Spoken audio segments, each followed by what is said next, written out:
पाकिस्तान एक ऐसा मुल्क है जिसके पास सब कुछ था। Fertile land, strategic location, young population और सबसे शॉकिंग न्यूक्लियर पावर। हाँ, nuclear power, missiles, nuclear reactors, atomic deterrence और सब कुछ। लेकिन हैरानी यह है कि जो मुल्क न्यूक्लियर पावर बन गया वही आज बेसिक रोटी, बिजली और पेट्रोल अफोर्ड करने में संघर्ष कर रहा है। इस वीडियो में हम समझेंगे पाकिस्तान की आम जनता का असली दर्द, गरीबी का प्रेशर, महंगाई का तूफान, रोजमर्रा की जिंदगी का स्ट्रगल, सिस्टम की फेलिंग्स और एक न्यूक्लियर नेशन की क्रेडिकेशन। आम इंसान की जीने की हालत पाकिस्तान की क्या है। सबसे पहले बात करते हैं लोगों की डेली लाइफ की। पाकिस्तान में आम आदमी की जिंदगी लिटरली सर्वाइवल मोड में है। शहरों में लोग सुबह उठकर सबसे पहले बिजली चेक करते हैं। लोड शेडिंग किसी भी वक्त हो सकती है, गैस किसी भी वक्त बंद हो सकती है। कराची जैसे शहरों में पानी तक टैंकर से खरीदना पड़ता है। घर के रेंट हाई, सैलरी लो, लोगों की मंथली इनकम 15-20 हजार रुपीज होते हैं, जबकि खर्चा 40 हजार से ऊपर, यानी हर महीने घाटे में जीना पड़ता है।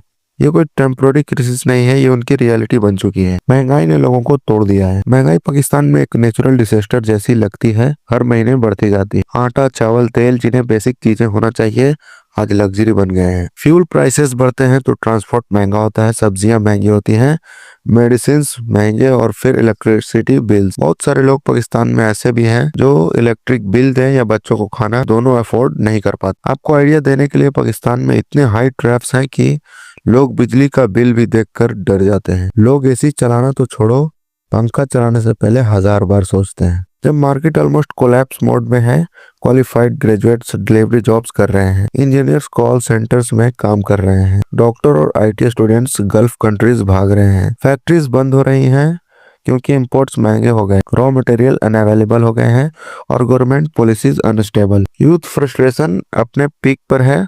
देश में यंग पॉपुलेशन बहुत ज्यादा है लेकिन अपॉर्चुनिटीज ऑलमोस्ट जीरो। यह डेंजरस कॉम्बिनेशन होता है किसी भी नेशन के लिए। अब बात करते हैं सबसे क्रिटिकल इशू की, पॉलिटिकल इंस्टेबिलिटी। पाकिस्तान की पॉलिटिक्स हर कुछ महीने में उलट जाती है। पीएम आता है, फिर दूसरा, फिर टेंशन, फिर कोर्ट, फिर केसेस, फिर प्रोटेस्ट। पॉलिटिकल लीडरशिप के बीच की फ्रिक्शन पुराने जमाने से चल रही है। Continuity zero. एक गवर्नमेंट कुछ बनाती है, अगली अगली आते ही सब रिवर्स। इन्वेस्टर्स को पता ही नहीं होता है कि कल क्या रूल होगा। और जब पॉलिटिक्स अनस्टेबल होती है तो इकोनॉमी गारंटी से गिरती है और इसका सबसे बड़ा प्राइस आम आदमी देता है। अब आईएमएफ लोन की बात करते हैं। पाकिस्तान बार बार आईएमएफ का डोर्स पे नॉक करता है, लोन मिलता भी है, लेकिन साथ आती है कंडीशन। सब्सिडी हटाओ, टैक्स बढ़ाओ, fuel prices increase, dollar open market पे छोड़ो। ये सब डायरेक्टली महंगाई को स्काई रॉकेट कर देते हैं। गवर्नमेंट को मनी मिल जाता है लेकिन जनता की कमर टूट जाती है। यह एक विशियस साइकिल बन चुका है। लोन लो, कंडीशंस फॉलो करो, जनता सफर, इकोनॉमी स्लो, फिर लोन लो। पाकिस्तान का हेल्थ सिस्टम की रियल कंडीशन बहुत बुरी है। गवर्नमेंट हॉस्पिटल्स में डॉक्टर्स की कमी है, बेड्स की कमी है, मेडिसिन आउट ऑफ स्टॉक हो जाते हैं, मशीन्स नॉन फंक्शनल हैं। एजुकेशन की कंडीशन और भी डिप्रेसिंग है। 23 मिलियन बच्चे स्कूल से बाहर, वर्ल्ड का सेकंड हाईएस्ट नंबर। तो ये स्कूल में फैंस नहीं है, चेयर्स नहीं है, टीचर्स नहीं है, बुक्स नहीं है।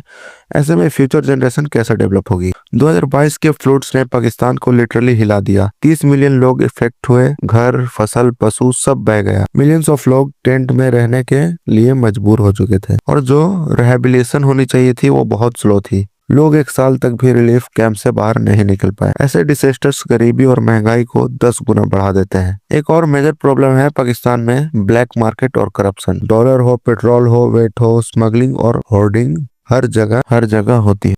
ऑफिशियल मार्केट्स में चीजें अनअवेलेबल होते हैं लेकिन ब्लैक मार्केट में दोगुने प्राइस पे मिलते हैं। इकोनॉमी अंदर से हॉलो हो रही है। यहाँ सबसे बड़ा कॉन्ट्राडिक्शन आता है, पाकिस्तान एक न्यूक्लियर पावर है। हाँ, atomic weapons, ballistics, missiles, nuclear reactors सब कुछ अवेलेबल है। डिफेंस बजट स्ट्रॉन्ग है, मिसाइल प्रोग्राम एडवांस्ड है और मिलिट्री वर्ल्ड की टॉप फोर्सेज में काउंट होती है। लेकिन एक तरफ न्यूक्लियर बॉम्ब्स और दूसरी तरफ लोग रोटी के लिए क्यूई में है। एक तरफ मिसाइल टेस्ट, दूसरी तरफ बिजली के बिल से लोग परेशान। एक तरफ न्यूक्लियर शील्ड, दूसरी तरफ हॉस्पिटल में सिरिंज तक नहीं। और ये कॉन्ट्रास्ट दुनिया को सबसे ज्यादा शॉक करता है। फिर भी लोगों की ताकत जिंदा है। सब मुश्किलें, सब तकलीफ, सिस्टम के सब फेलवर्स के बावजूद पाकिस्तान के लोग इनक्रेडिबली स्ट्रांग हैं। चैरिटी कल्चर वर्ल्ड में टॉप पर। मॉस्क्यू और कम्युनिटीज में लोग एक दूसरे को खाना खिलाते हैं। फ्लूट्स में यूथ ने मिलकर रेस्क्यू किया।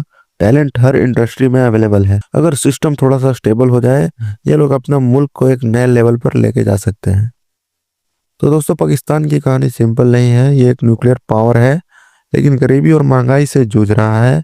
एक नेशन भी है, एक तरफ स्ट्रगल, एक तरफ पोटेंशियल, एक तरफ क्राइसिस, एक तरफ रेजिलियंस। आपके हिसाब से पाकिस्तान की सबसे बड़ी प्रॉब्लम क्या है? पॉलिटिकल इंस्टेबिलिटी या